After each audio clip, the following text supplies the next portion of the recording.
Yeah, didn't notice the chat, Debbie. Okay.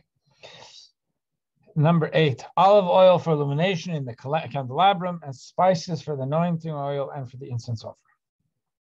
And then there's onyx stones are needed in verse 9, and inset stones for the ephod and the breastplate. The ephod and the breastplate were not needed for, and we studied this, I don't know, a few months ago. The high priest had 8 garments for usage in the service in the temple. Your normal priest had 4, and the high priest had 8. And one of them, the ephod and the breastplate, that was like almost like an apron, an adorned apron with a breastplate. And the breastplate had different precious stones, and God would communicate, and it was engraved with the tribes' names and some other words, and there would be communication, divine communication through the lighting up of letters on those stones, which we did speak about at the time we read the Torah said it the first time, respectively. Moses did not at this point ask for flour for the showbread. So this is just a functional question that if we're getting everything together for the temple, or even for the storehouse, for all the ingredients that need to be ready, why didn't he ask for the showbread? Since the tabernacle would not be set up for some months yet, and the bread would not stay fresh for that long, so he was going to wait for the flour until he needed a little closer to when he needed to bake the bread. Moses continued. Although you may all be relied upon to have pure enough intentions to prepare and donate the materials, you may not all be relied upon to have proper intentions necessary for fashioning them into the tabernacle's component parts. For your participation in making the golden calf has tainted you. Rather, God shall endow specific individuals with the requisite wise-heartedness for this task. Every such wise-hearted person shall then come forth and make all that God has commanded. Okay, so there's an expression that shows up a few times in this, which seems almost to be kind of a contradiction of terms. It's wise of heart. We think, perhaps in more concrete ways, that wisdom is cognitive or intellectual, and heart is emotional. So wise would be wise of mind, not so much a wise of heart. The wise of heart idea is, in the Hebrew word for wise of heart that's used here, it's chacham or chachma. Chacham is the person, chachma is the wisdom. And we discussed before that what the import of what the word means, getting a little more into the guts of what the word means in Torah, as we have as an acronym. The Chabad acronym is Chachma, Bina, and Das, 3 different types of seemingly intellectual faculty, but they're not. One could think they're all synonyms, but they're not, because Chachma is the flash of inspiration that hits us from our subconscious or from beyond. That's so. Just the classic example would be we're getting together on a Zoom to try and figure out how to overcome a certain challenge and something we're trying to do for the community here, and we're blocked. There's a problem.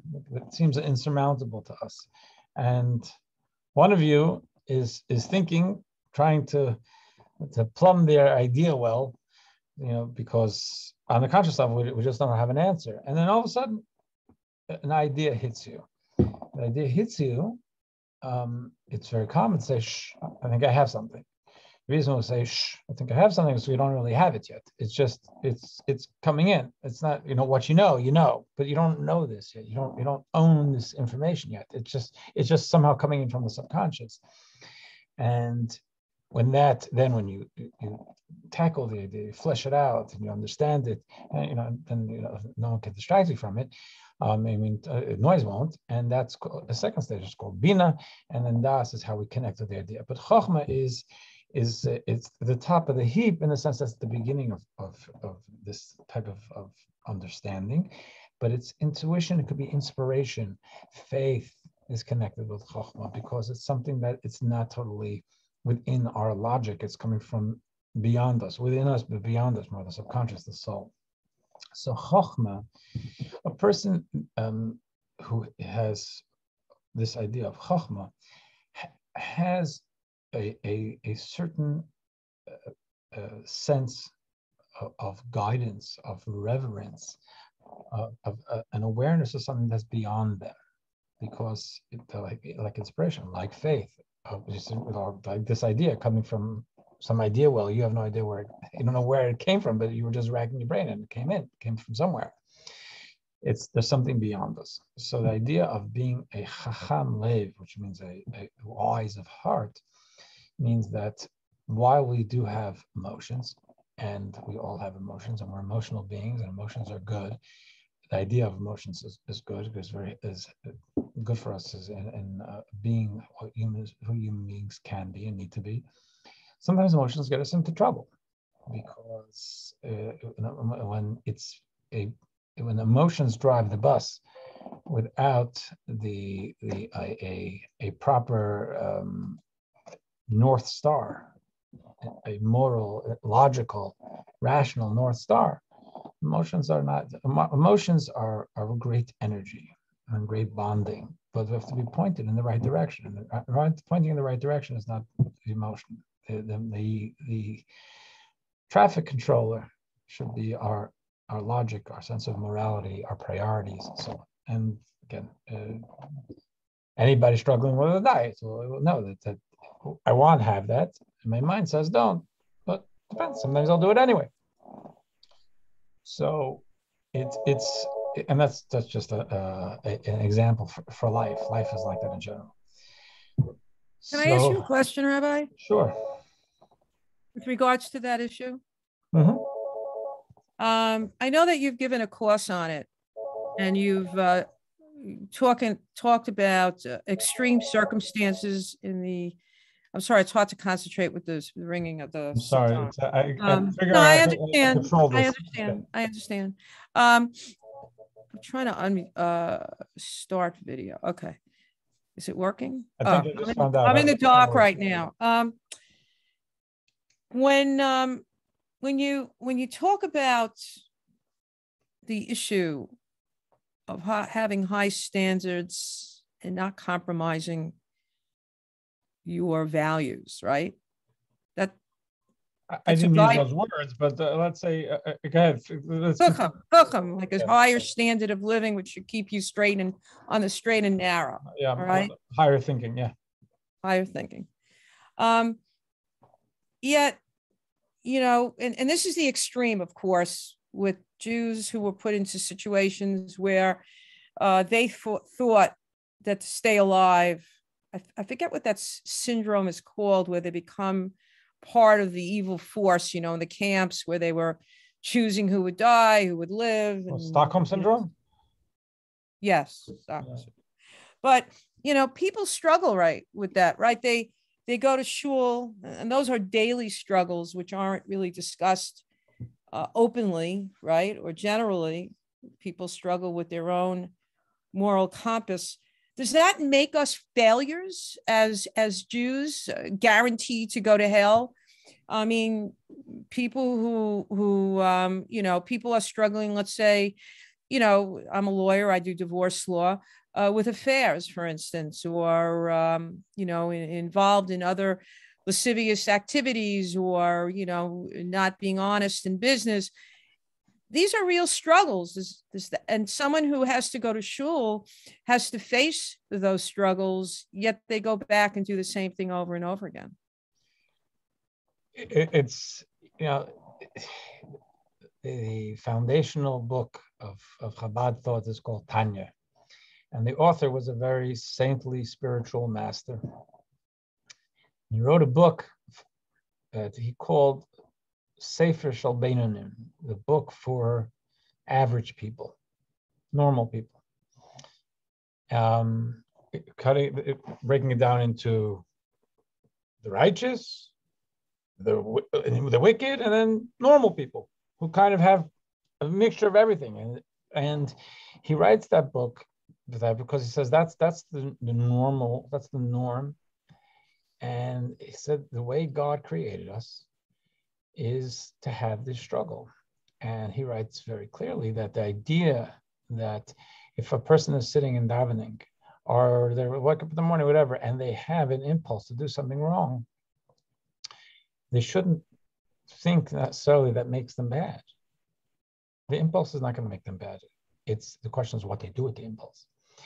And he writes that this struggle is the essence of life.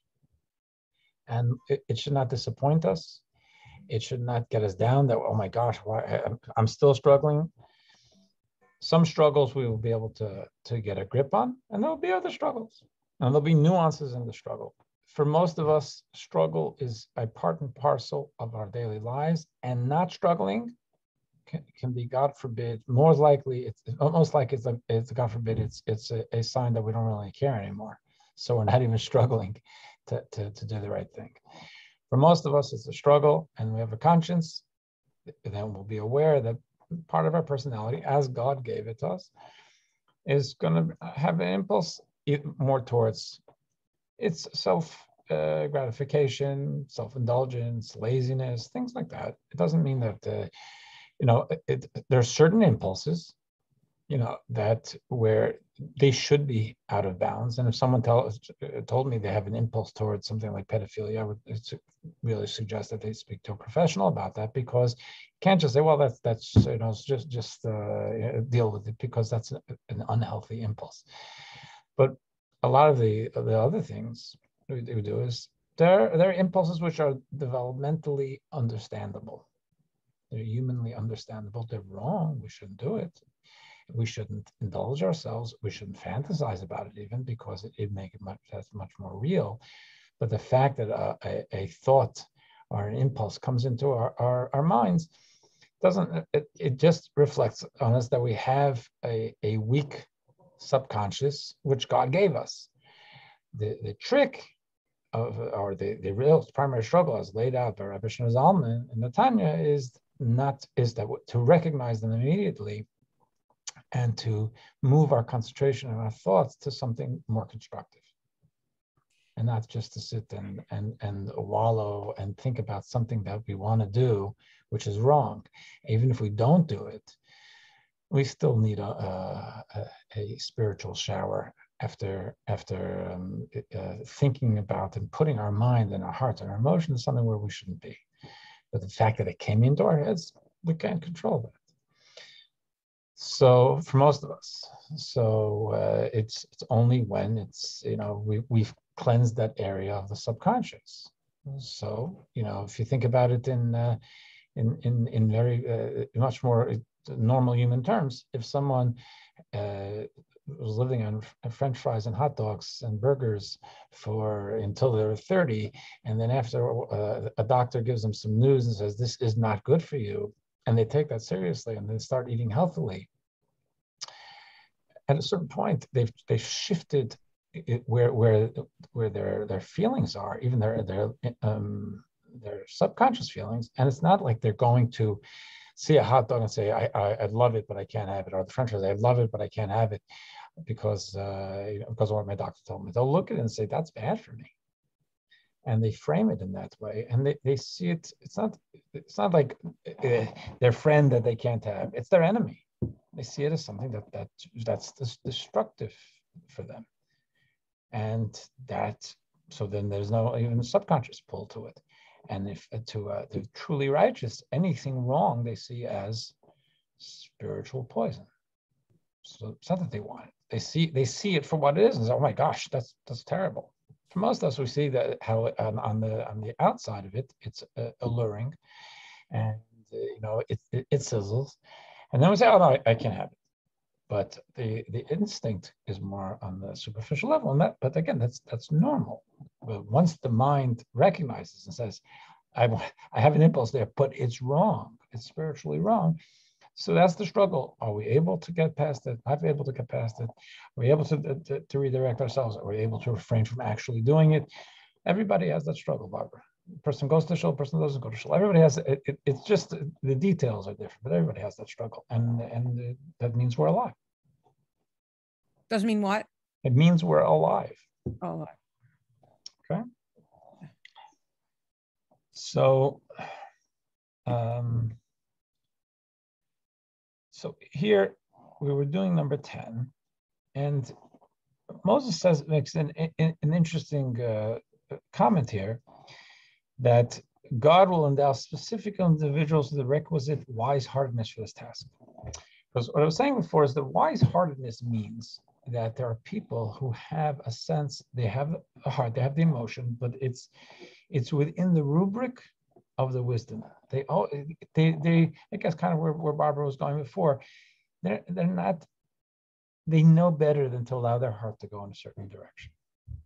Now, is it a cognitive thing? It's a feeling thing. I'm not going there. It's beyond cognitive. It's more of a faith thing, perhaps. It's an inspiration thing. So, going back to the golden calf, one of the primary fall with the golden calf is that people got scared, and they in a frenzy, and their emotions got carried away with them. Actually, Adam and Eve is described as what? That she saw was luscious to the eyes.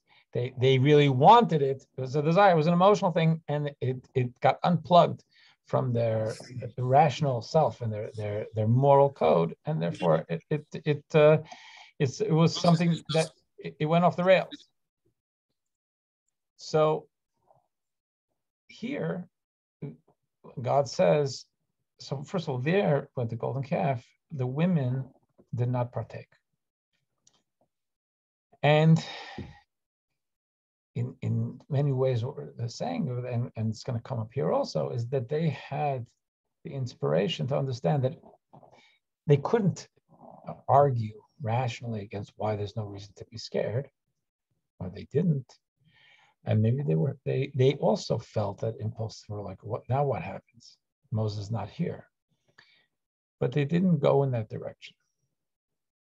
They didn't follow their emotions, their emotional pull, dragging them where it shouldn't. And which is seen as kind of more of a feminine talent to rise above that and to be able to maintain perspective of all the pieces of the puzzle. Where does this need to end up? So, as we're going to see in this, first of all, if all of this, the tabernacle is part of repentance and restoration after the sin of the golden calf, this, in a way, has to be primarily a guy thing to do because it was their mistake. Women are going to be very involved in it, but they weren't coming from that, added from the saying is we screwed up, now we have to repair it. It's that we as a people messed up, and now we have to use our vision, the vision that we had from the beginning to be able to guide this to the right place. Here, Moses is saying that while he's talking now to the men who are going to be part of creating it, and women are going to come along now too, but here's talking to the men. He's saying, you guys, to do the right thing, you seem to all be in sync. But as far as your psycho-spiritual, emotional posture, I'm not ready yet to trust you. And an intent and a wholesome commitment and higher thinking is really necessary for creation of this. It's not just a good artisan. That's the hands. That's the skill. What about the heart? What about the soul that you're putting into creating these? So he's saying that here, God will endow those of you, there were not every man was swept up in the frenzy of the golden calf, and these wise-hearted people were able to be at the forefront of contributing or creating the tabernacle. Okay, so 11. Now we're going to start listing off again. Then we're going to go pretty quickly with this, listing off some of the elements of the tabernacle. The inner tapestry is to cover the tabernacle with its middle cover and its outer roof, its clasps, its planks, its crossbars, its pillars, and its bases. Number 12, the ark, its rods, the ark cover, the partition curtain. 13, the table, its rods, all its utensils, and the showbread. 14, again, there wasn't a showbread yet, but you're talking about the physical place for the showbread. Candelabrum for illumination, all its utensils, including the main utensil, its lamps, and oil for illumination. Number 15, the incense altar and its rods, anointing oil, the incense offering, and the entrance screen for the entrance of the tabernacle. Number 16, the sacrificial altar, its copper grate, its rods, all its utensils, the laver, and its base. Number 17, the crocheted hangings of the courtyard, its pillars, its bases, the screen for the entrance to the courtyard. Number 18, the stakes for the tabernacle, stakes for the courtyard, and their tying ropes. 273. The netted packing cloths for use in the tabernacle, the sacred garments for Aaron the priest, and the garments of his sons for their service as priests. And then it says the entire congregation of the Israelites then left Moses' presence. And so he's gathering them all together the day after Yom Kippur, giving them these instructions. And they get to work. From the language, in the Hebrew language, as it's described of how they went, it seems they went with alacrity. And the alacrity was they were so relieved and happy that God had accepted their repentance and given them an outlet way to concretize it by building the tabernacle. So they were excited. Now they throw in here also on that day, even though it's not here in Rashi here, but it was earlier, so they just put it in. Also on the day following Moses descent from Mount Sinai, that day of Yom Kippur, his father-in-law Jethro advised him to set up a system of judges, as recounted earlier in 4 Torah portions earlier. Find Moses' non-Jewish father-in-law was at least according to the opinions, he never converted. Whatever the case was, at that point he was not, and he was seen as there was a lot of mutual respect between them, and he respected Moses, and Moses respected him, and he advised Moses on how to create kind of a tiered system for judicial leadership, so it doesn't all rest on Moses, and it was Moses, his kids, and his brother and sister. Okay. Now we get to donations. Second reading, verse 21. Among the materials Moses listed as needed for the tabernacle were precious stones, spices, and oil. So earlier today, I discussed why they had them with them, and Jacob prepared them, and what happened by the sea. Although the people had taken plenty of these things with them when they left Egypt, because of Jacob's advice, and from the plunder at the Sea of Reeds, they had used them all up by now. It wasn't that long. It's interesting that it was all used up. The princes, however, each of the tribes had a leader. We're calling them princes here. It means it was a tribal leader. So there were 12 tribal leaders. Still possessed these items, and they planned to donate them. So they, I guess, were richer, and they were planning to donate even more. But they had learned from Moses' example to attend to their respective tribes before their own. Therefore, before they thought of making their own contributions, they encouraged and exhorted the people to contribute whatever they had as quickly as they could, and to continue doing this as long as the people kept contributing. So here there's a bit of a debate in interpretation over the millennia. It does appear from scripture that the leaders, they from one angle, you could say they preach, but they didn't practice what they preached. They're telling everyone else to contribute, but they didn't contribute themselves until the end. One way of looking at that is they're bringing it here, is that the idea is giving to charity, giving to tzedakah, giving to a communal need it's a wonderful exercise for the individual. It's an expression of selflessness. They're giving something that they could use for themselves, for their own pleasure, and they're giving it to a communal need. It's part of a very important part of our growth and development as God laid it out for us in the Torah. So from one angle, you can see that Moses and even the princes, they said, we can carry this ourselves. We can do this. But we want everyone to be part of this. It's for their good. Let this be a communal meeting place, and let it be that people gave up something of their own for public welfare. It's a great exercise. We'll fill in the gaps later, which makes a lot of sense.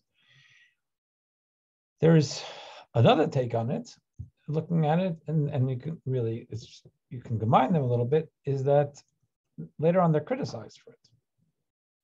Because at a certain level, their job is to lead, and to lead by example.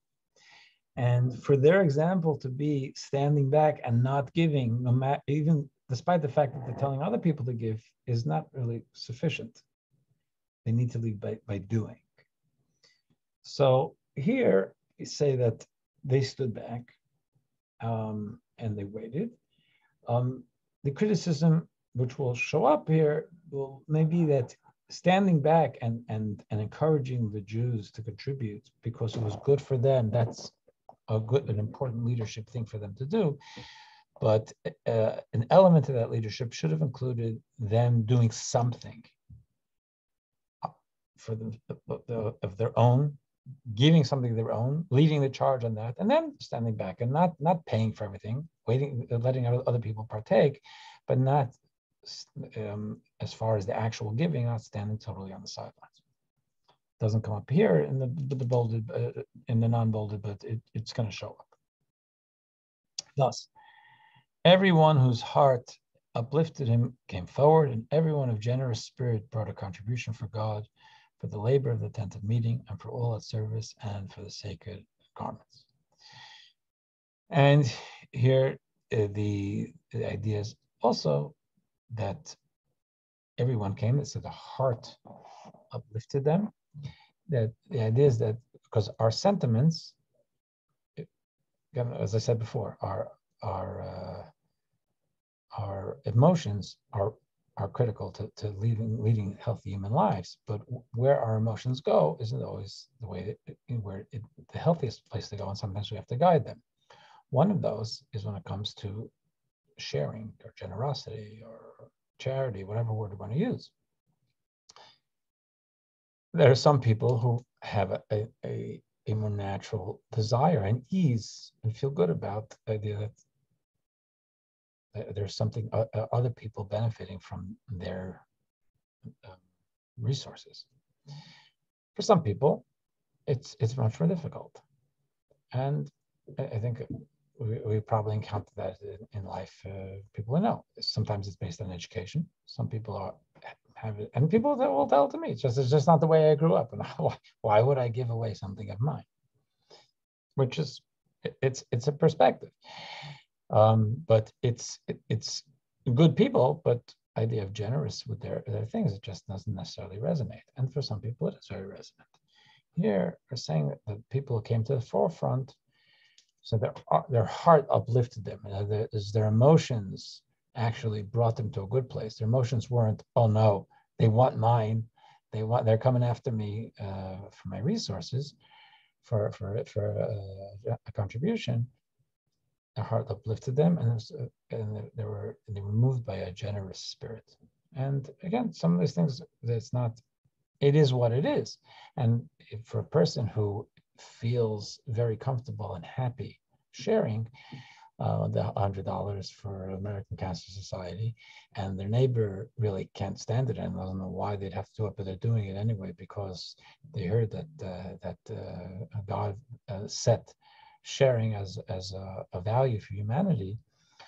In a way, somewhat to Barbara's point earlier, there's more value in the latter person's $100 because they have to struggle. Person who gave $100 because they can, and they're not missing it, and it makes them feel good. That's beautiful, but it makes them feel good. So maybe that's the driving motive. Someone who really can't stand giving away sharing anything of theirs, and they're doing it just because it's their divine responsibility. There's one could say, and I think there's a lot of room to say that there's more God in that, because it's only for God. They're not doing it for themselves.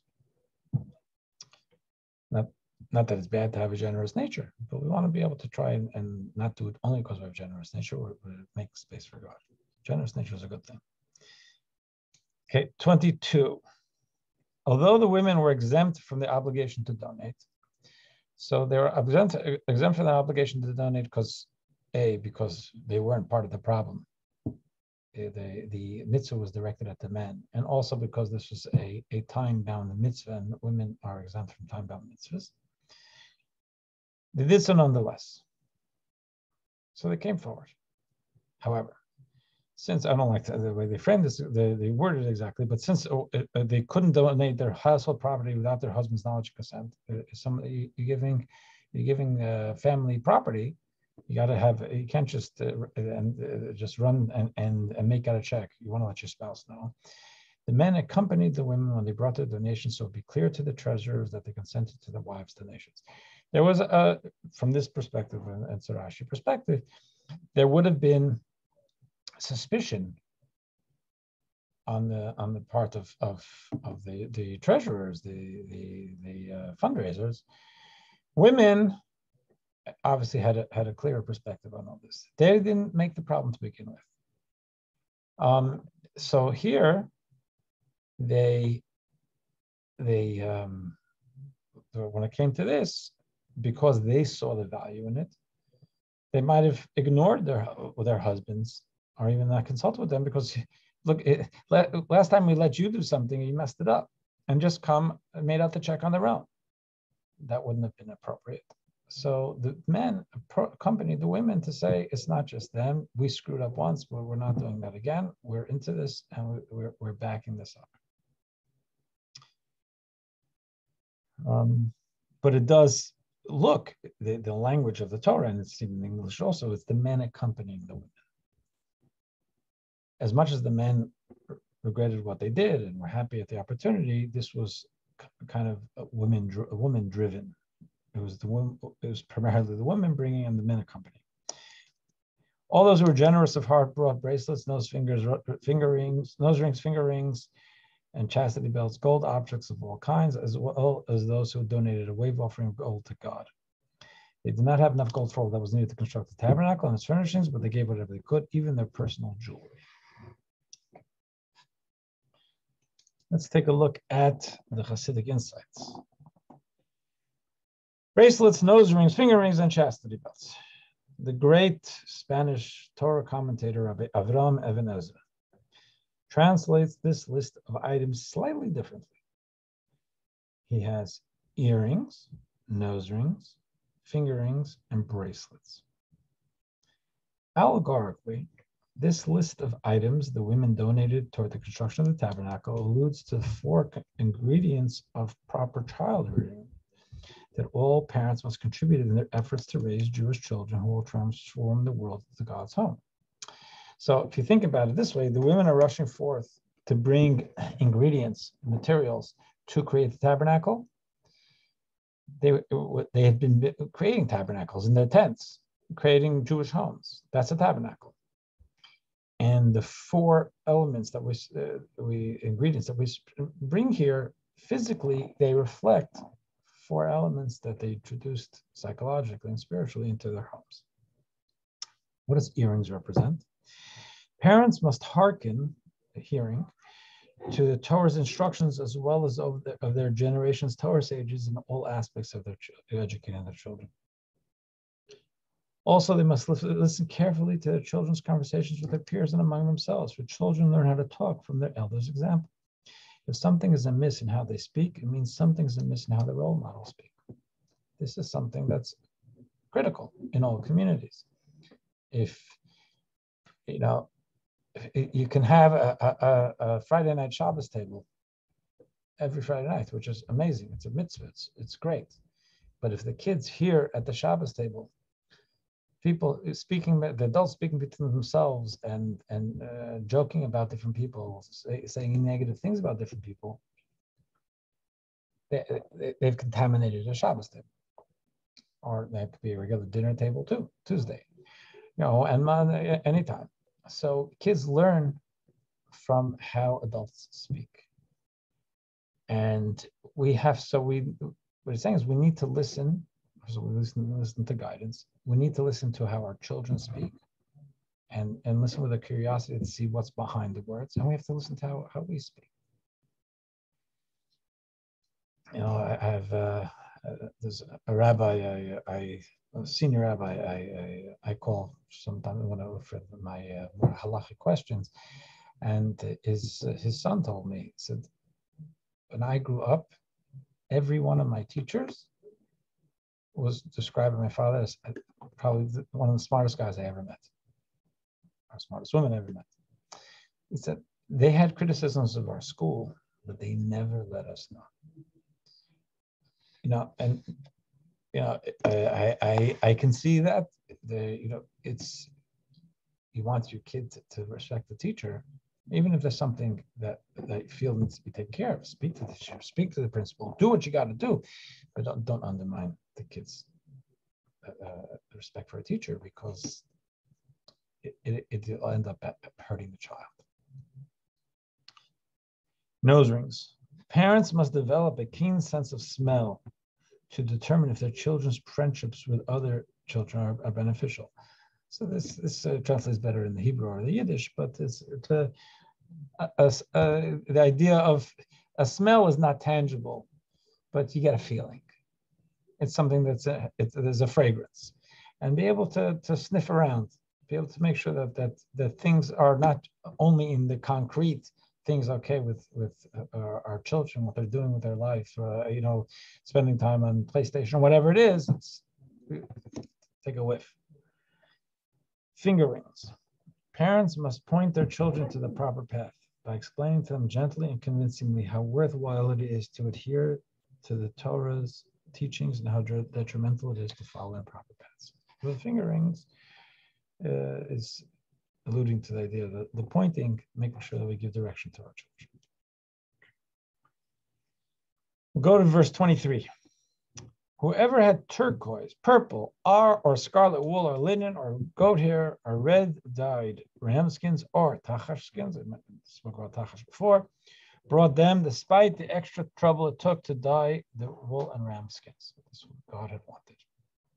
Whoever set aside a contribution of silver or copper, brought it as a contribution for God, and whoever had a kishu wood for any other work brought it.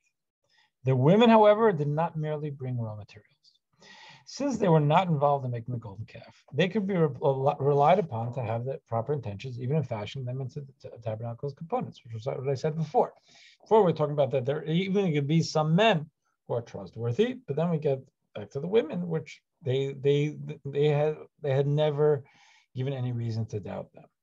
Therefore, every wise-hearted woman spun by hand, and they then brought the spun yarn of turquoise, purple, and scarlet wool and linen. They spun the woolen yarn from wool that had been shorn off the sheep and then dyed.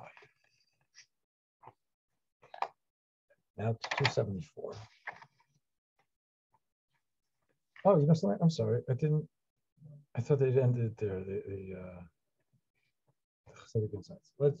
Before we go to 26, let's go to the Chassidic insights on 274. I apologize. Bracelets. Forgot about the fourth one. The bottom of 274 on the right. At the same time, parents must be strong-armed and strict. Okay, we use different words. Even the children, I would say principled, or the backbone. Even if the children are well-behaved, and the parents must restrict with them, the parents, in order to foster their enthusiasm for their studies. I don't like the way they wrote this at all. But the point is that parents should stand for something. And even if it's not particularly popular with their child, what they want to do right now, math homework is math homework, and it's for the child's benefit. And you want to do it friendly, you want to do it in a way to entice and to incentivize. But again, back off what we think is important. That's what the bracelet signified. It's the strength of the hand. 26. But the goat yarn did not have to be dyed. We spoke about yarn, sheep wool. But here is goat yarn. The women understood that by spinning it directly off the living goats, while the goat hair was still soft and pliable, it would be a superior quality. So all the women whose hearts inspired them with skill spun the goat hair directly off the living animals into threads, and this requires special skill. It's interesting, it says his hearts inspired them with skill. usually a skill is a skill. The heart inspiring with a skill is not necessarily. But the idea is that when our heart is inspired, when we feel really good and enthusiastic about a specific goal and objective, we're much more likely to find tools in our inner toolbox that we can do to make it work. If someone doesn't have the skill, the enthusiasm is not going to create the skill, but the enthusiasm can impel them to find that skill if it's there, and to throw themselves into the work so that it actually gets done in a way that's skilled. At the end of the day, when the people had finished contributing, it was found they had given more than enough of all the materials they possessed. Thus, there was enough capital available for to purchase the materials they could not bring themselves, which the princes had planned on donating. The princes indeed brought onyx stones, incense stones for the ephod and the breastplate.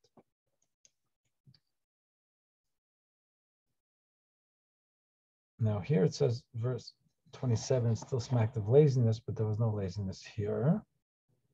So this is a mistake. Let's go to 28.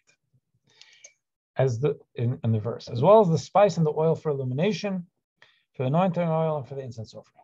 But the excess of the people's contributions had rendered the prince's donations technically superfluous. The prince's donations merely saved the treasurers the trouble and expense of purchasing these items. The princes were disappointed that their contributions would not have the same status as the rest of the people's. Furthermore, they realized from what happened that it was incorrect to wait to contribute until the end. Although the reasons for doing so were entirely proper, ensuring that the flock behaved properly before fulfilling their own personal responsibilities, it still smacked of laziness, especially since constructing the tabernacle was a collective concern of the community, and they should have done whatever they could. They should have done whatever they could to hasten its construction without delay. They should have made their contributions at the beginning while encouraging people to contribute, which we discussed before. So now we'll go to it still smacked of laziness. This hint of laziness resulted from a lack of selflessness on the part of the princes. They were a bit too impressed with their position. This led them to focus exaggeratedly on their princely responsibilities and neglect their own personal responsibilities. I have to lead. The people need me to lead. And therefore, I'm going to encourage them, but I'm not going to do it themselves. I want them to do it. They were also people. And they should have the selflessness to say that they're part of them is as a leader, part of it is as an individual.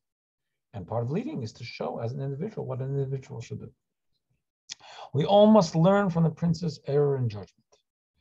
We are all princes in one sense or another. We all have charges for which we are responsible, beginning with our own body, which God has entrusted to our care, and extending to our family members and our environment and our sphere of influence. The Rebbe was very big on this, for us each to see ourselves as leaders, because we all are in some sense. We have some sphere of influence. In our zealousness to assume responsibility for our charges, we must not think that whatever positive influence we can or do have over them is our own accomplishment. Rather, we are merely the channels through which God accomplishes his purposes in creation. And this is something that the Talmud warns against, and the Jewish moral thought will guard against. If someone is in a leadership position and people turn to him or her as a leader, they can start believing their own press. Saying, wow, I'm a leader. If I'm a leader, it must be because I have something special in value over them. The idea of a leader is that we have, for whatever reason, the leader has the opportunity and the responsibility from God to be a channel for Torah guidance, for God's guidance. It's a huge responsibility, and it should be a humbling responsibility, but it definitely doesn't make the leader any qualitatively better person than the person who they're leading. And in a way, it's that much more difficult to be an actualized person as a leader, because the expectations, the responsibility is so high. How does one really, fulfill potential as a leader? There's just so much to do, and you can't control what people do. You want to inspire and lead. So it's very humbling in the sense that also is because it's much more difficult to succeed in leading than in getting through the day in a personal life and just doing the right thing. Having removed our own ego from the equation, we can rest assured that we will not fall into the trap of thinking that we fulfill our obligation to God by only influencing others. We will take care not to neglect our own obligations to study God's Torah and fulfill His commandments punctiliously.